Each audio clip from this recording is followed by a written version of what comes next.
This is the reason, by the way, why he was undercut by CZ. Right? The reason why his company collapsed is because his chief rival looked at him and they said, you're looking to regulate this industry to your own benefit and at my detriment. So what if I just destroy you? There was apparently a WhatsApp group chat that included Sam Bankman-Fried and his girlfriend, who ran Alameda Capital, which was the hedge fund connected to FTX, and it was called Wire Fraud, which is like... I'm sorry, that's like the person whose password on their computer is still password. I wasn't committing wire fraud. I just had a group that was called Wire Fraud, where we talked about committing wire fraud. Yeah, that's awkward, guys. If you're gonna commit the criminal activity, you probably should not actually label your group chats by the name of the criminal charge.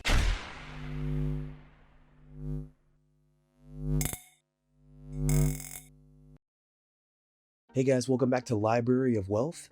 Today we have Ben Shapiro discussing the continuing fallout of FTX, as well as what led to Binance CEO CZ's sudden turn from Sam Bankman-Fried.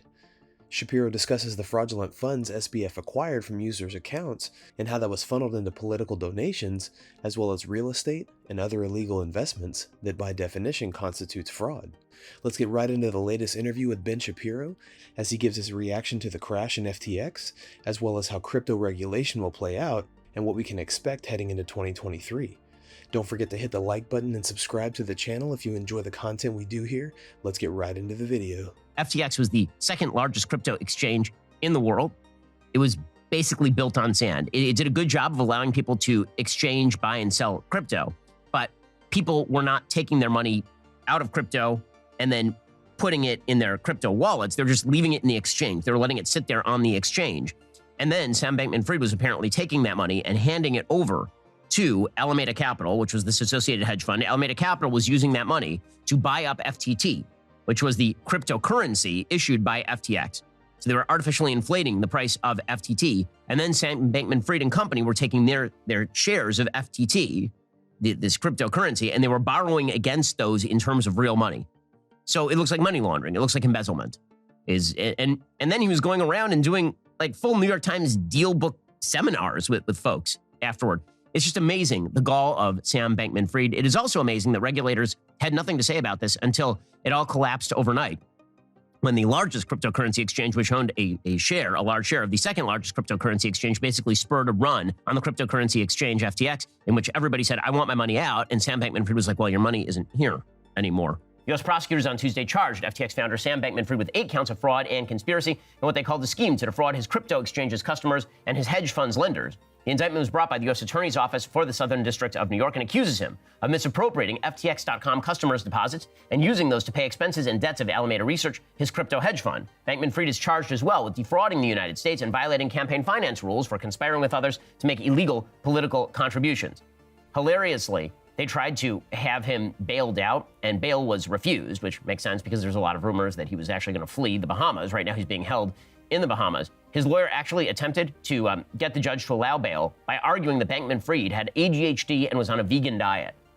So I guess if you're a vegan who bilks people for billions of dollars, you should be put out on bail. I didn't realize that veganism was that bad. A Manhattan federal grand jury charged Bankman-Fried with conspiracy to commit wire fraud, conspiracy to commit commodities fraud, conspiracy to commit securities fraud, conspiracy to commit money laundering, and conspiracy to defraud the FEC. So the White House was actually asked if Joe Biden is going to encourage Democrats to give back the cash that they took from Sam Bankman-Fried to the tune of $30 to $40 million in the last election cycle. I do not think that it is a wild coincidence that just after the election, all of this imploded. It was nice to have his money.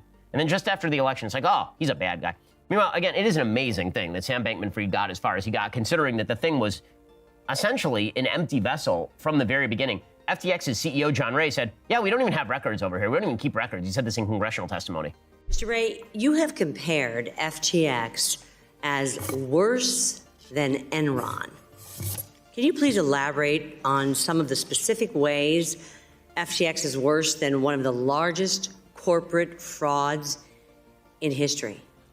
This one is unusual, and it's unusual in the sense that literally, there's no record keeping whatsoever. It's in the absence of record keeping.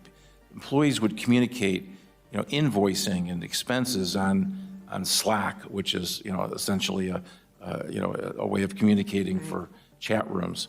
They use QuickBooks A multi-billion-dollar company using QuickBooks. QuickBooks. The SEC said, by the way, Bankman-Fried was orchestrating a massive years-long fraud, diverting billions of dollars of the trading platform's customer funds for his own personal benefit and to help grow his crypto empire. He could face 115 years in prison. So, yeah, I'm glad the White House has no comment on whether Democrats should give back the money. So this is the real story, is how Bankman-Fried was a crypto golden boy, how he was welcomed into the halls of power, how he was spending his cash and your cash like nobody's business on all of his Democrat friends. Biden's second biggest donor, cryptocurrency billionaire wunderkind Sam Bankman-Fried, aka SBF, saw his business file for bankruptcy days after the election, but not before pumping $40 million into the Democratic Party. The shambolic 30-year-old quant, once said to have been worth $16 billion, had spent $10 million getting Joe Biden elected in 2020. SBF's mother, Stanford law professor Barbara Fried, is a co-founder of left-wing PAC Mind the Gap, which has raised $140 million to help Democrats win elections through the same get-out-the-vote grift. A more unlikely billionaire you could not find, and of course, his money was built on thin air. SBF certainly impacted the midterms. He funded his millions into the Democratic National Committee and Democrat-friendly PACs, such as Protect Our Future and Guarding Against Pandemics. He donated to committees aligned with Pelosi and Schumer. He lavished his largesse on pro-crypto Democrats, like New York Senator Kirsten Gillibrand, who is sponsoring a bill to lock the SEC out of regulating the crypto market. He visited the White House. He met with top Biden advisor Steve Ricchetti. Another altruistic venture by SBF was having FTX back a cryptocurrency donation website launched by the Ukrainian government. He suggested that essentially everybody can now give $25 to somebody in a crypto fund over in Ukraine. The World Economic Forum loved SBF so much they made FTX a corporate partner. They've now disappeared that part of their page.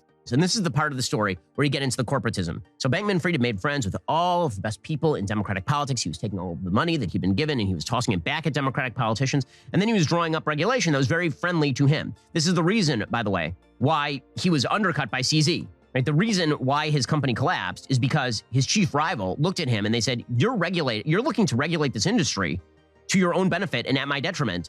So what if I just destroy you? That's why this whole thing fell apart. Alameda and FTX have not yet detailed what happened to the missing money. Though Bankman-Fried has promised to share more information, Alameda was known to engage in risky trading strategies and was more vulnerable to volatility in the crypto markets than FTX. FTX's collapse is the most serious setback yet for crypto's wider goal to build an alternative financial architecture that could supplant the system of banks and brokers that dominates the world of money today. A brutal decline in the price of Bitcoin and other digital currencies this year led to a string of crypto firm bankruptcies that revealed loose lending practices and rampant risk-taking.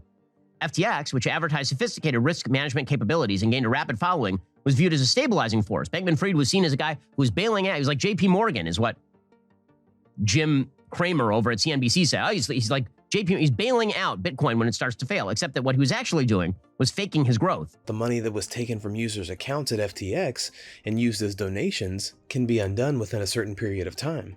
There's also a scenario where SBF can plead guilty to a negligence charge and not have to pay any of the money back that was stolen. Also, because the money was so spread out amongst various groups and investments, that will make it even harder to track down and return.